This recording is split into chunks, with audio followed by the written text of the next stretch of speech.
So this is the beginning of the winter retreat, and so we'll talk a little bit about what we'll be doing during the retreat, and just that we might feel a little bit of excitement at the prospect of 3 months of retreat time, or a little bit less than 3 months of retreat time,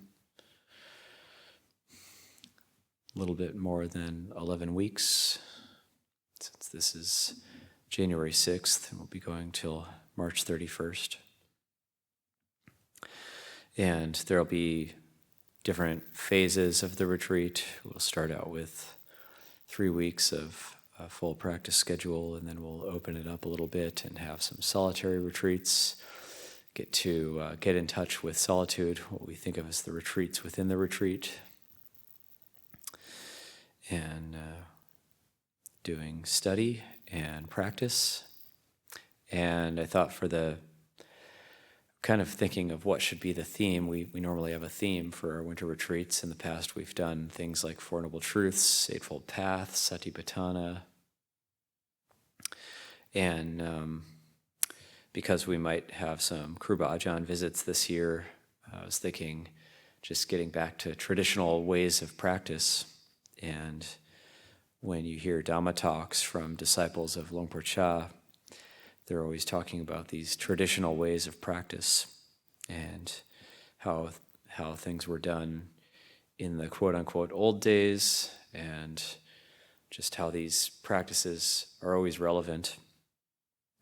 So just things like focusing on how we're eating our meal, what we're consuming. This is the teaching on nutriment, and being able to focus on that with mindfulness. We do what is called the Pachawekana, the Adita Pachawekana, which is the reflecting on how am I using my requisites, how am I using the robes, how am I using alms food, how am I relating to the lodging, how am I relating to medicinal requisites. And as lay people, you can do this as well. And just, are we using them just for practical purposes, or are we becoming infatuated with things, wanting good food, wanting the best possible food, not wanting food that might disagree with our palate, and so on. So we reflect, how are we using these things, and how did I use these things today? So each day, one of the traditional ways of practice is to think, how will I use the robes, alms food, lodgings, medicinal requisites today? How am I using robes, alms food, lodgings, medicinal requisites today? And how did I use the robes, lodgings, alms food, medicinal requisites today? So this is the wisely reflecting reflection that we do. So it's just basic practices like this. How are we living? Rather than getting stuck on the words of the teachings and saying, well, this teacher kind of says this, and that teacher says that, and this sutta is translated like this, and this translator translates like this, that translator translates like that, and I think that's more correct, and that kind of resonates more with me. So rather than getting lost in the words, just look at what we're doing. So we might talk a good talk, but how are we acting? What are our actions? Our actions will speak louder than words. So whatever we do is that's what's creating the kamma. So that's what's important. And the way we express words, there's going to be an intention and a meaning behind them. And so, say for example, people who would criticize Tanajan Mahabua for teaching, for the deathless chitta teaching, these things are so hard to articulate. So it's he's teaching from experience, speaking from experience. And, anybody who would criticize him just for the words he's using, I would think is quite, there's no doubt in my mind anyway, that's quite foolish. Because it's just looking at the words, it's not looking at the essence. It's just looking at the surface, it's not looking at the heart. It's just looking at the leaves, it's not looking at the heartwood. It's just looking at things in a superficial way. It's also the same as like the Kruba Ajahns would teach, that it's hard to know. Say we might want to know, who are there any arhants alive? And yet that's difficult to know. Remember, there was sometimes when you type things into Google, there's like suggested things that it thinks you're going to type. And I was typing in, I can't remember what I was looking up, but how to do something, and I typed in like how to, and then what came up was how to know somebody is an arhat.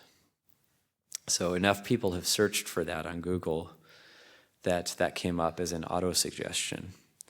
And the answer I thought was pretty good, that the AI or whatever it came up with, which was, well, arhants have this pesky quality known as humility, so you probably won't know. You probably won't know if somebody's an arhat. So, that's pretty good.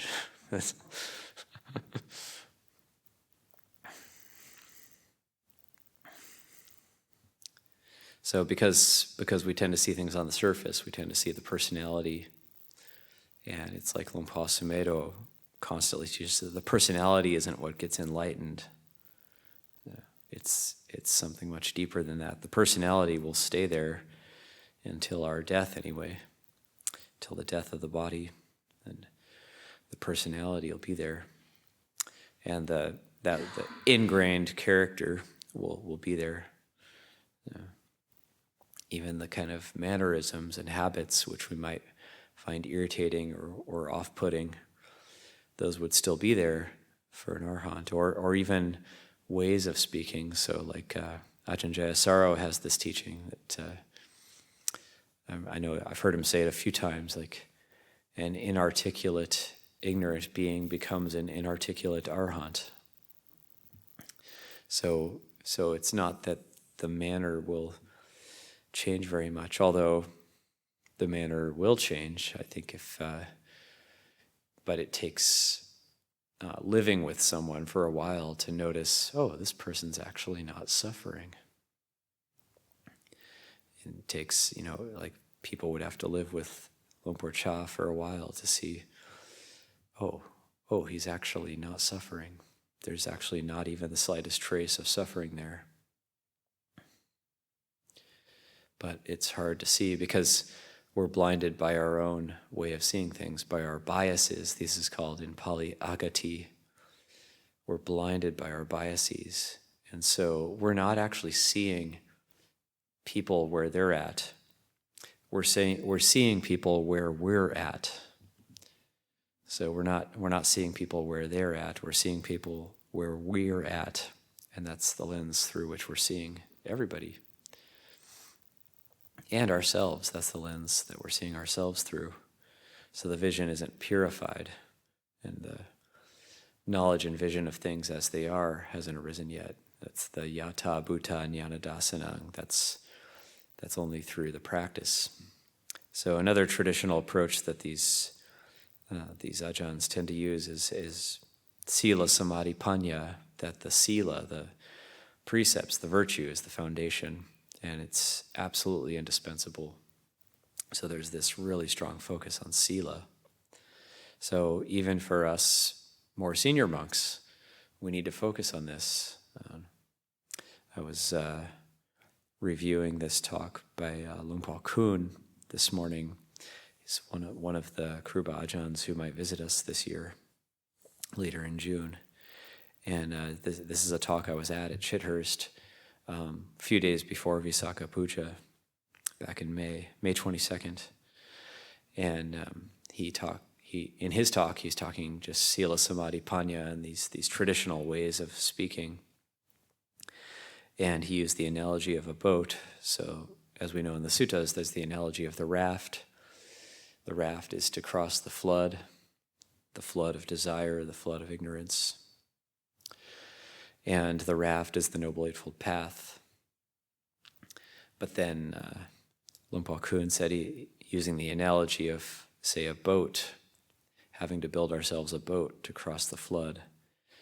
But then anytime there's a breach in the precepts, it's like the boat has a leak in it, and we might not make it. So we have to actually patch those holes. And so even for those of us who have been at this for a while, looking, reassessing, cleaning things up, patching the holes, and bailing the water out so the boat isn't leaking, so the boat doesn't sink. And if we don't purify our sila, if we don't really keep it well, then the boat will sink. We won't cross the flood. We won't make it to the other shore. So the sila is very, very important. It's indispensable. And that sense of harmonious ways of living with others, and that sense of non-remorse in the mind, it'll naturally settle. The mind can naturally settle into samadhi. So these are very traditional teachings, and we don't really have to come up with anything new. We've already got this. This is the Theravada. This is the way of the elders. So we've already got the teachings. We don't have to make up new teachings. We don't have to come at it in some ultra charismatic way that's really new and tantalizing. We've got the traditional methods. We've got the Krupa Ajahns. And we've got these practices. They're already talked about since the time of the Buddha.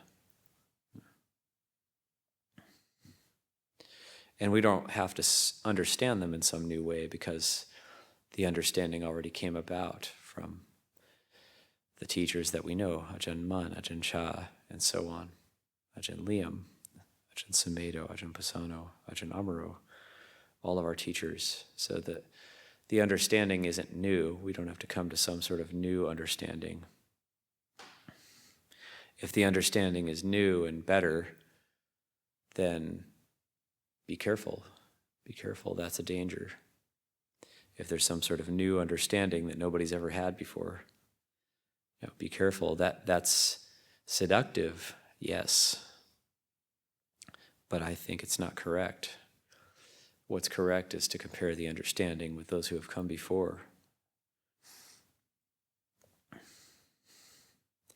Comparing it not just with the suttas have various translations, but also comparing it with the teachings of the Krupa Ajahns. Does it match or not?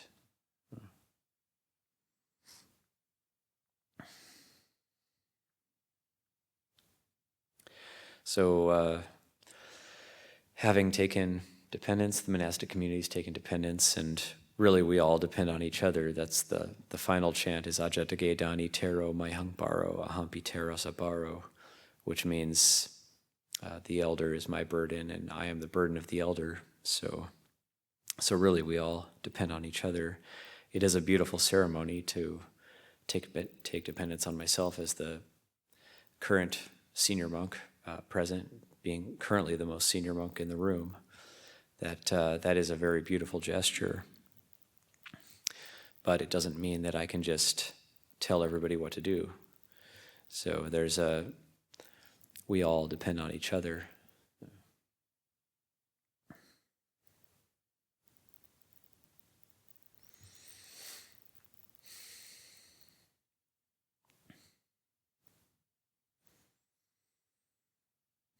So something that we're going to be doing a little bit different during this period of time with the winter retreat, and perhaps after, and we'll see. These things are always subject to change, but that on the lunar observance days,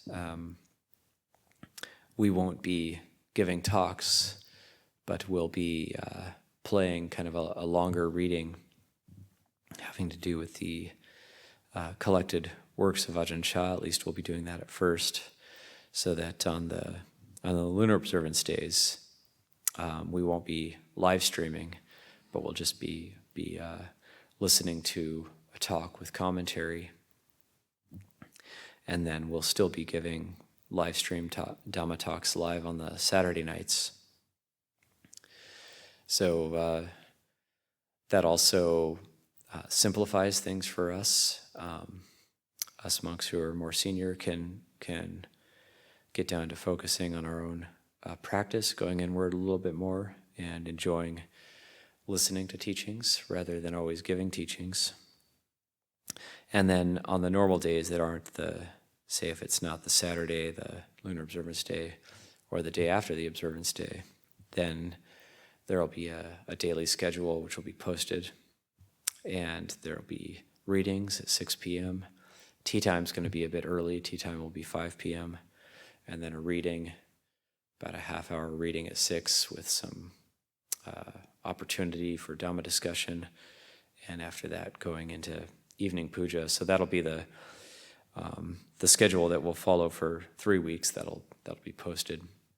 Of course, tomorrow being another day after the observance day, tomorrow we do have another open day, maybe a little bit more training for the retreat crew, the maintenance crew, who've come together to serve this retreat. So I also want to take the opportunity to say a big anumodana for the lay community who's come together to serve, because this does help us quite a bit. And we have 9 months of the year that we're doing our work periods and various projects in the monastery, and now we have this very precious 3 months where, as a monastic community, we really get to focus on solitude and on our meditation practice. So it's a really, really special time, really precious time for us. And also to say, to be careful with any aspirations we might have for wanting to practice. If we're wanting to practice really hard, that's great. Wanting to push ourselves, that's really good. But also knowing that we want to do something that's sustainable. This is a 3-month retreat. That's a quarter of a year. So it's a long time. And we will go through various experiences and moods and phases through the course of the retreat. One thing to keep in mind is just focus on, just to take note of how much the weather affects our mood. When the sun comes out, how is that? When it's cloudy and rainy, how is that? And when we're feeling really low, then first thing to do is say, oh, what's the weather doing? Does that have anything to do with my mood? And then take a look at, oh, what's coming up for me?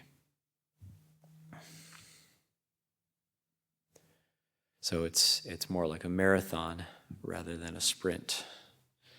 So if we sprint too hard right at the beginning, then we just end up falling on our face, and then it slows down a bit.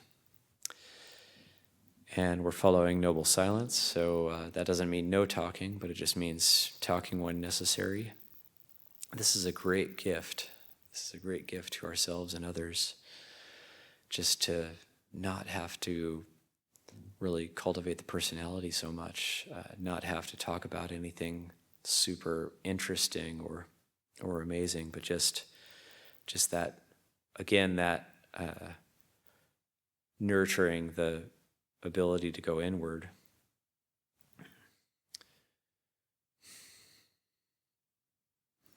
We're not going to do it as strongly as Ajahn Chah did it back in the day, where when Ajahn Chah was in his teaching heyday, he'd just say, okay, well, we're going to do the mukha wata, the closed mouth practice, where the noble silence, where we just do the chanting and so on, and nobody talk at all. And he would say, if you have to talk, come talk to me, and we can talk. And I don't think anybody wanted to do that. So you had some Vasa periods, some retreat periods at Wat Pah Pong, where it was said to be extremely free of talking. But here, we're going to hold it in not quite as tightly as that. There can be some talking, and it's only natural that, say, after a month of retreat, we might be feeling good from that 3 weeks of practice. We'll be pushing ourselves a bit, and that brings up wholesome mental states, a lot of brightness in the mind. And if we're not careful, that can spill out in terms of talking. And it's not bad talking. It's going to be we're going to be really enjoying ourselves and wanting to express some of that. But then this is just a natural progression of the retreat. We will need to rein it in a bit and then hold that good energy inside and then transmute that to an even brighter mind and hopefully a sense of waking up, a sense of awakening.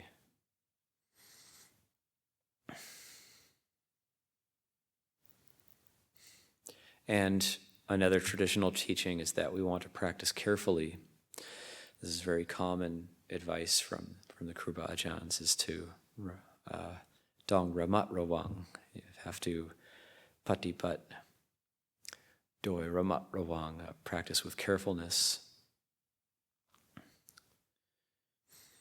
That comes up in the suttas too. One practices carefully, one practices mindfully, one practices carefully.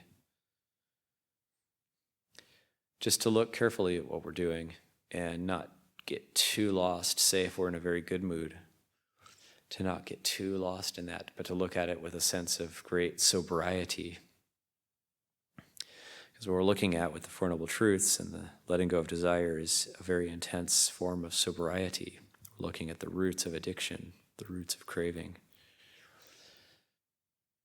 So when we have a very good feeling, to not get too lost in that, but look at it with carefulness and equanimity. Use that basis of equanimity to look at the really good, pleasant feelings that will inevitably arise when we put effort into the practice. And when we feel low or some sort of old karma is percolating up in the mind, to look at that with a sense of sobriety, look at that with a sense of evenness and compunction. When we feel irritated and angry, to take a deep breath and then just look at that with evenness, look at that with carefulness. If we're going to act on that, then look at that action with carefulness, carefully assess what am I about to do here? What am I about to say here? That way, practicing that way, we develop a sense of a Dhamma compass and a sense of what's wholesome and unwholesome. When we really start to see what's wholesome and unwholesome, it's going to be harder and harder to act on the unwholesome because we'll see the danger in it. We'll see the damage that it does, both to ourselves and others. When we gain a sense for the wholesome, it'll start to be easier and more natural to act on those wholesome intentions. So whether it's an intention for generosity or it's an intention to get out on the walking meditation path or to sit a little bit more on the meditation cushion, or to say something that does need to be said, to say something kind to somebody, or to give a word of encouragement to somebody. That'll be coming from a wholesome intention, an act of generosity, or the abhayadana, the sense of offering forgiveness. That's a form of generosity as well. And the dhammadana, the giving of advice or the giving of Dhamma, or the book mailing, that falls within dhammadana as well. Posting the talks, updating these things, that's also dhammadana. So we do this with a wholesome intention. The more we do this with a wholesome intention, we're going to see the fruits of that. We're going to see the benefits of that. This is called the anisangsa, or the anisong, the fruits of the practice, the fruits of generosity, the fruits of good actions. So 3 months is a long enough retreat to start to see the benefits of those things. And then the solitude that we'll have and the time that we're going to have in meditation is also going to be long enough to be able to see where the mind is still getting stuck. What is it still habitually thinking about? What are the circles that it gets stuck in? What are the eddies, the whirlpools that it's getting stuck in? It's another thing Lumpur Kun touched on in his talk. He said the Dhamma, the practice is to go straight to the other shore. It's not to keep circling around. So where are we circling around? Where are we stuck?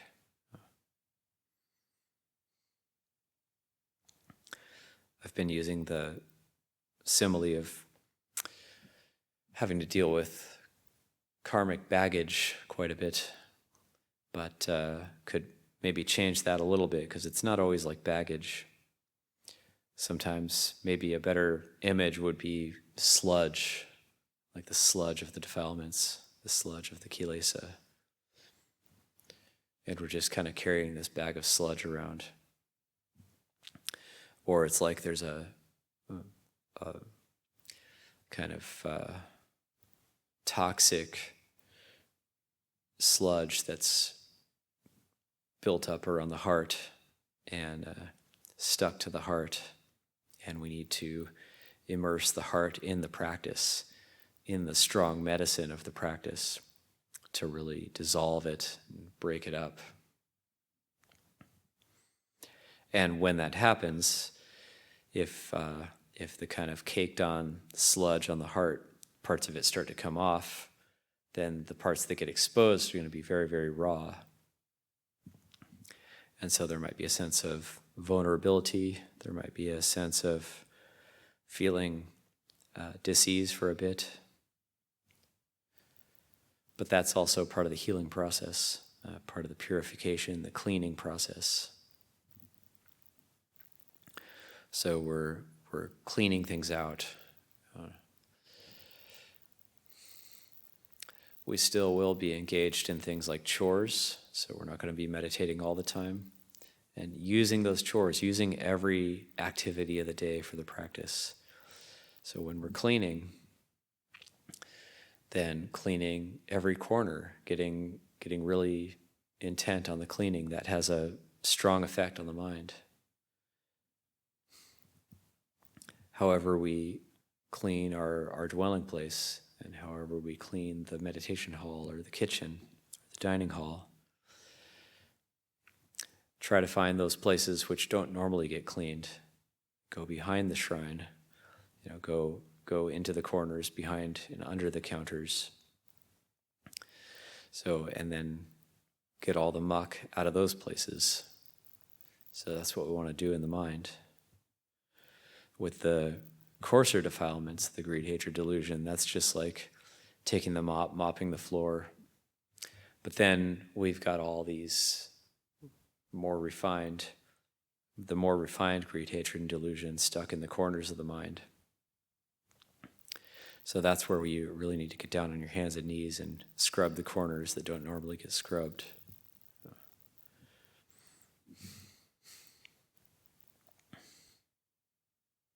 So these are just images or analogies, ways of thinking about the practice. May or may not be helpful. Sometimes we have to come at it from many different angles. So we're all going to find different teachings to be helpful in different ways.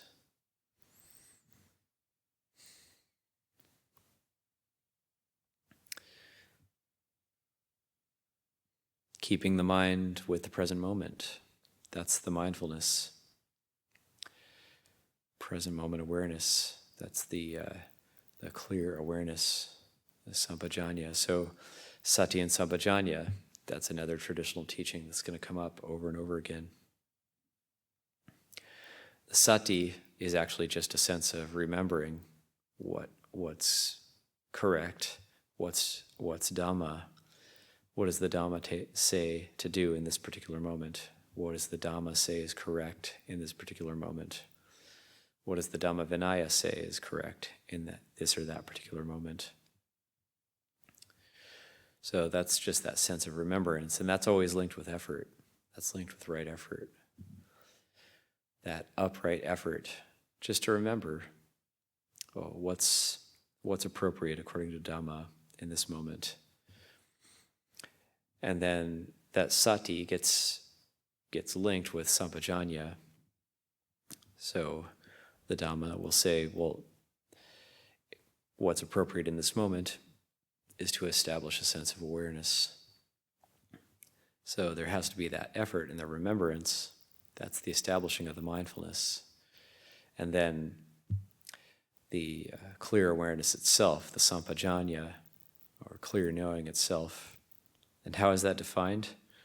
Sampajanya is just defined as walking forward. One knows one's walking forward. Walking back, one knows one's walking back. Lifting one's arms or legs, one knows one's lifting one's arms or legs.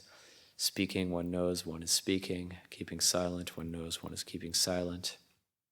Even in urinating and defecating, one knows one is doing that. One is clearly aware of what one is doing.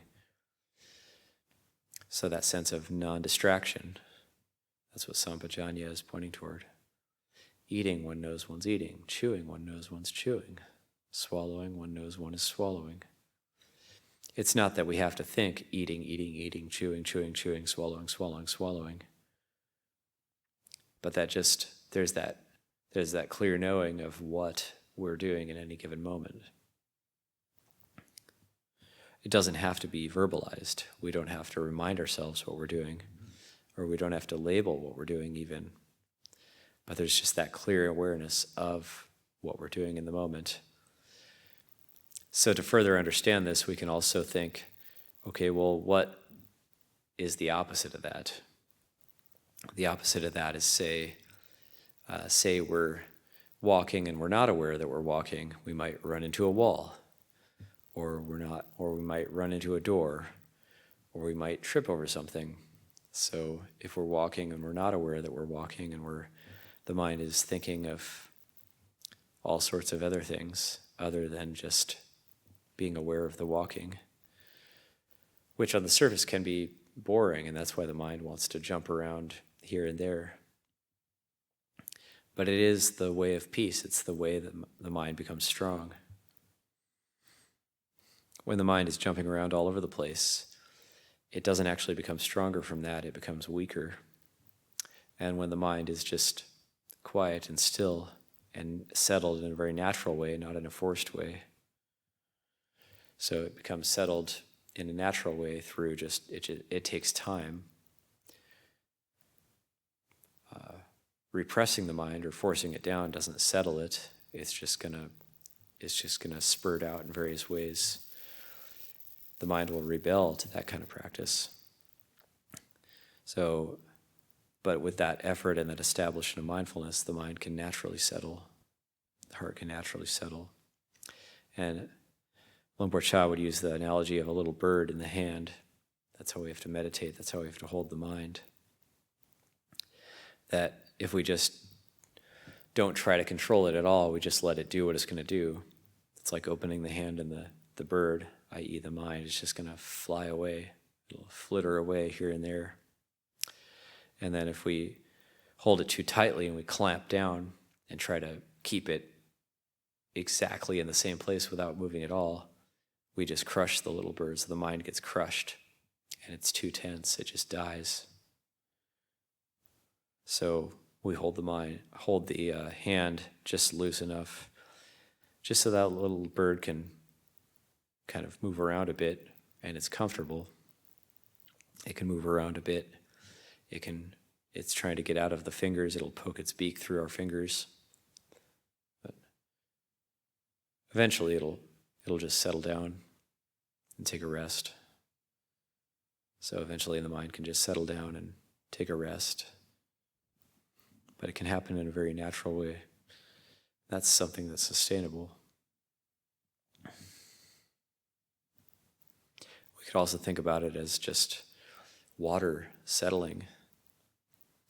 So for anybody who's ever done adobe building, when you are going to test whether the soil works for your adobe bricks, then you do a settlement test with a jar. You take some of the dirt that you think you might make your adobe bricks with. You put it in the jar, shake it up. and just let it settle. You just keep it still.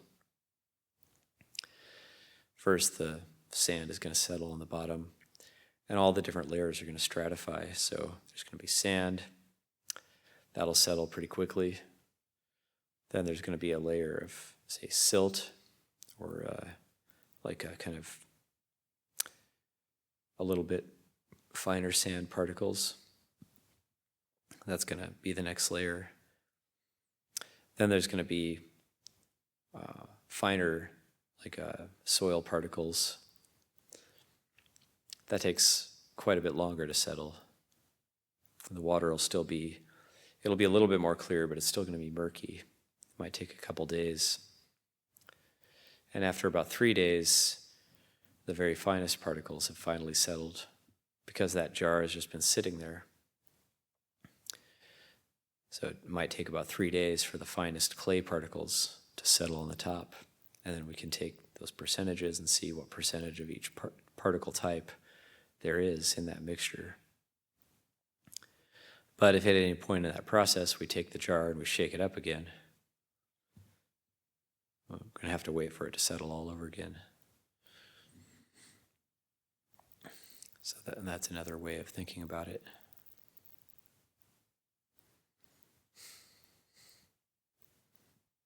So then the water on the very top is very clear, and we can see through it, or we could even drink it if we wanted to.